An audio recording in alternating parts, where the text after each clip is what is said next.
Hi, my name's Anna Duensing. Today I'm going to talk to you about power and technology. We are very spoiled by sound. America, center of equal daughters. This is a recording of what is believed to be Walt Whitman reading 4 lines from his poem, America. Now, if it truly is Whitman, that means this recording dates to before his death in 1892. Early recordings from this era, as you can hear, are rough and dirty, tactile, and ultimately very physical. You can actually hear the recording itself spinning. You can hear the cutting of hard materials, aluminum, glass, wax. Ultimately, recordings from this era, although remarkable, they render the voice, the human voice, Walt Whitman's voice, puny and exhausted and finite. By contrast to that, I want you to imagine our sound, and what our sound must have sounded like for the first time. What it sounded like the first time in history when the voice was full and whole and very present. I present this question because I think in many ways sound has been lost from contemporary histories of media. Specifically, I think it's been lost from readings of the relationship between technology, power, and the masses. So standing before a crowd tonight and using a PowerPoint that clearly privileges the visual, I'm actually here today to talk to you about sound and to attempt to restore our sense of awe about this technology. So thinking back to the question, what did our sound like for the first time? What was the feeling, the spirit of it? You can imagine it would have been something like the Beatles playing in the United States for the first time. She loves you, yeah, yeah, yeah. She loves you, yeah, yeah, yeah. She loves you, yeah, yeah, yeah. In fact, think of your favorite Beatles song, I Want to Hold Your Hand, all the way up through the crazy Phil Spector years and the long and winding road. Each one of those recordings boasts something special, something unique, something timeless, and something that has a near universal appeal. Call it what you like, but any sound engineer will tell you the magic is in the microphone. The Beatles preferred Neumann U47 and U48 condenser microphones when it came time to record their vocals, as did Ella Fitzgerald, Bing Crosby, Frank Sinatra, and many others.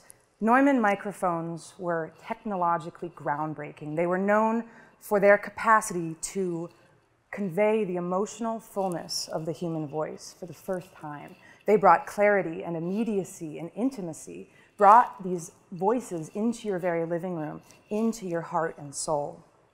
Ultimately, the sound was clearer and closer and more authoritative. Now, the Beatles were not the first to capitalize on this idea. You can imagine someone like President Franklin Delano Roosevelt, whose administration was really defined in the 1930s by his fireside chats. These were regular radio broadcasts to the American people. You can imagine families sitting in their living rooms, taking comfort in one trustworthy, clear voice coming through their radios, radio being a very new technology in the early 1930s. You can imagine then the whole country shaping a new collective understanding of themselves, what they were going to hope for and fight for and work for, all around this one voice that they listened to. Now, Roosevelt was not the only world leader in the 1930s who was known as a mythmaker with the microphone. Many historians do a reading of Roosevelt, comparing him to Adolf Hitler and seeing in many ways the leaders were quite similar. They were both excellent orators, but they used new technology, namely the radio, microphones, and loudspeakers, to achieve unprecedented eloquence and reach unprecedented audiences. What's more, you see both men's politics ultimately entirely dependent on electronically transmitted power and persuasion. You see scholars writing about the Third Reich as literally an imagined listening community, as citizen listeners tuning in or listening to these speeches. What's more, you see the coining of terms like ear witness, which I think is particularly powerful because it suggests, quite rightly, that you can close your eyes, but the message still gets across. Where am I going with all of this? The Beatles preferred Neumann microphones, and so did Adolf Hitler. They were, in fact, invented in Berlin in the late 1920s, German engineering at its finest. Here's an image of Hitler speaking into a Neumann CMV3 bottle microphone. This was an earlier version of what the Beatles would have been using. And this microphone has been so closely linked to the Third Reich that they're commonly referred to as Hitlerflasche or Hitler bottle. I've actually also seen them today called the Nazi lollipop. This is an image of one of these microphones in a contemporary recording studio. Still very coveted microphones to this day. You can acquire them anywhere from $5,000 to $25,000. In many ways, this is not a new story. You can think of IBM or Hugo Boss or Bayer or Volkswagen, contemporary companies with irreversible ties to or origins in the Third Reich. But the case of Neumann microphones is unique because ultimately the product is a feeling. It's a spirit. It's a technological advancement that was capable of inducing what I can only call here a mania. Now, after Hitler came to power in 1933, his speaking style became well known around the world very quickly. Winston Churchill famously described him in the 30s as the man of microphone and murder. And you know something has truly reached icon status when it becomes the stuff of parody. Charlie Chaplin's 1940 film, The Great Dictator, does exactly that. It was his first true talking picture and also his most commercially successful film. And in it, he plays the brutal dictator of Tomania. His name is Adenoid Hinkle, and one of the most famous scenes in the movie, aside from this one where he dances around his office with an inflatable globe, is the great dictator making his great speech. And what's terrifying and hilarious about this scene is that 6 or 7 years into Hitler's reign, Chaplin has been able to perfectly embody Adolf Hitler's speaking style. He has the hand gestures, the body language.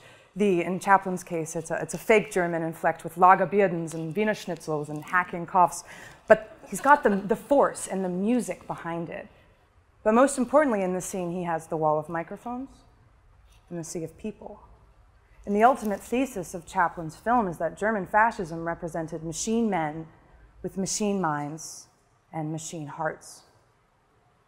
I mention this because I don't mean to say that it's the microphone's fault. The terrors of German fascism cannot be blamed on a microphone, just as one could argue the terrors of modern warfare cannot be blamed on a drone.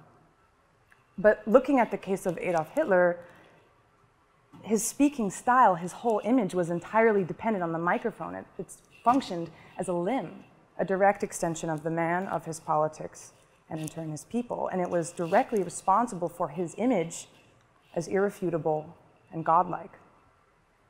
So returning to this basic question, what did our sound like for the first time? What was the feeling of it?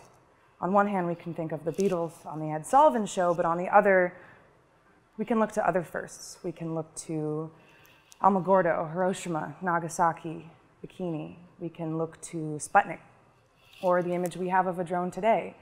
The idea, that famous quote from Oppenheimer, borrowing from the Bhagavad Gita, through technology, I am become death, destroyer of worlds. And as technology slips more and more into our daily lives, falls more into the background, makes our lives easier, more beautiful, more accessible, I think it's really important to remember its perpetual newness and to think about what we can't see or feel or sense it doing.